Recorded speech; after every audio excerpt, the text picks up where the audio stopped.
Well, now, let's go to the politics of Anambra State now. The elections are here and they're gone. So, a lot of reactions continue to trail the outcome of the election, which sees the incumbent governor, Willie Obiano, re-elected for a second term in office.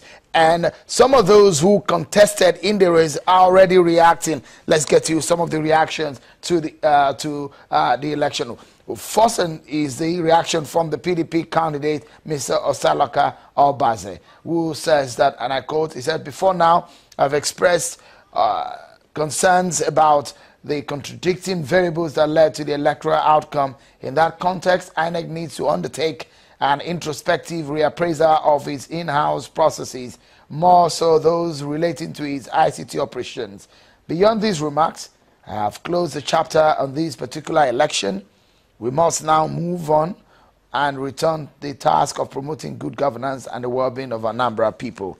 And of course, that is Osaloka Obaze. What about Osita Chidoka of the PDP?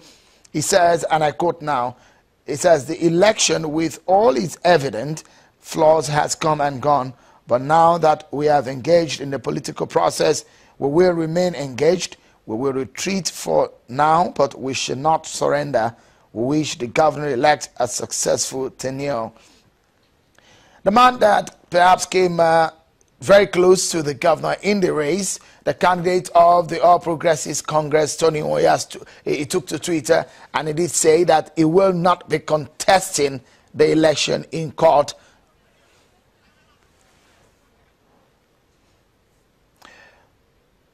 Let's get a sense of what these reactions mean and the aftermath of this election. I have joining me from our Abuja studio a particular leader to the groups that observed the election. Is a convener of the Civil Society Election Situation Room, Clementine Wonko, joins us from our Abuja studio. We also have a lawyer and a political analyst, Mr. Daniel Buala. Many thanks, gentlemen, for joining us on the program. Let me begin with you, Mr. Nwanko. What does this mean, the reaction that we're seeing from these gentlemen who are reacting to the outcome of the Anambra governorship election of Saturday? What do you make of their reactions? I think it's good for our political system. Of course, there were initial apprehensions regarding the election. Observers, everybody was on a frenzy, trying to make sure that all the stakeholders who should contribute to the success of the election did their best. And so we reported minute by minute, second by second almost, what was going on, and raised concerns live on issues as they were unfolding.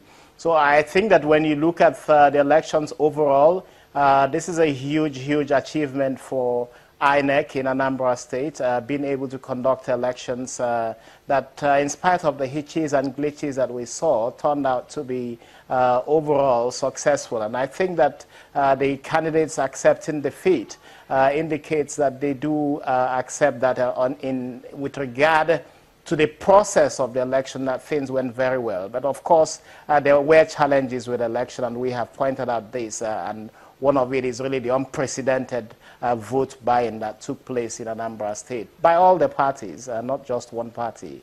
But I think it's good for the democracy of Nigeria that those who have contested and who have seen the process go smoothly with little hitches perhaps are coming out to congratulate the winner.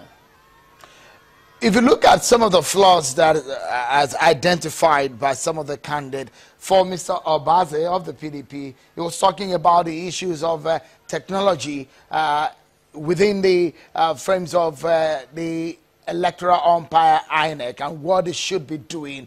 If you were to advise INEC on this kind of issues where we've seen a lot of manualization of the exercise, ahead of the 2019 election, what is the takeaway from this election, a lesson that INEC must take immediately and urgently too?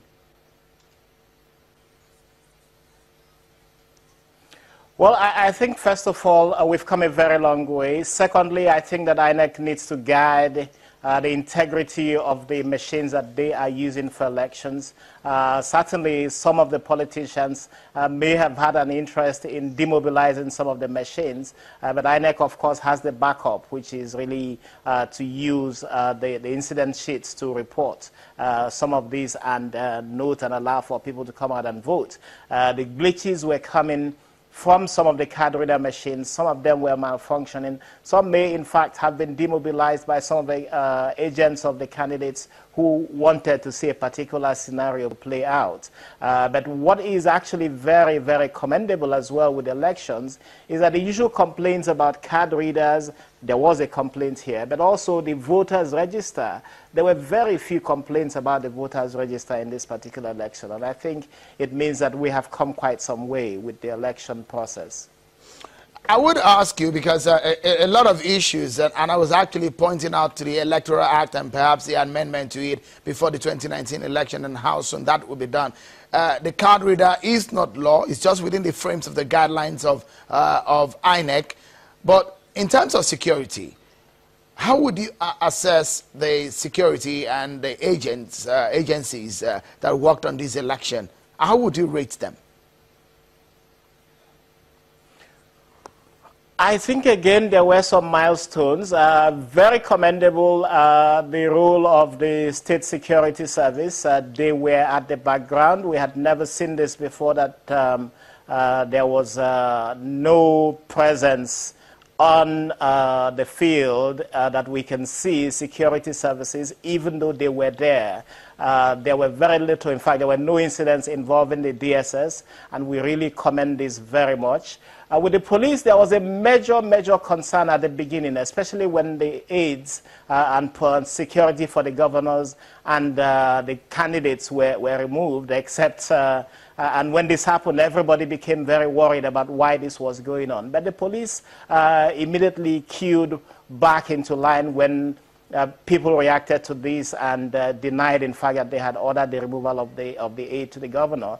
Overall, I think that the police did quite well. I don't think they deployed 26,000 officers, which is not very good, and that affected the early deployment of election officials and distribution of materials by INEC. But they came back on stream, and overall, I would say that they did quite well with the elections as well. Okay, let me go to Mr. Daniel Bwala. Politically speaking now, Mr. Bwala, what does the emergence of Willie Obiano for a second term, the victory for Obiano, what does it mean? What do you think it portends for the people of Anambra State and the generality of Nigerians? Well, thank you for having me. I think for the people of Anambra, they have spoken by their votes.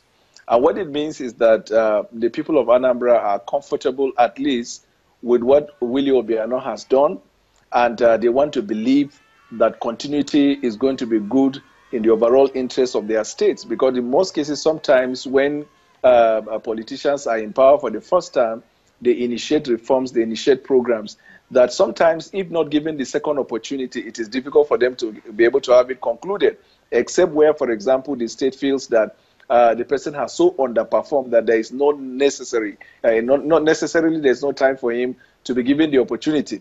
So I think that the people of Anambra, by the election, have proven that they want, at the moment, to go with Willie Obiano. For the country, I think this goes to show, I think people are not giving the credit that President Buhari deserved.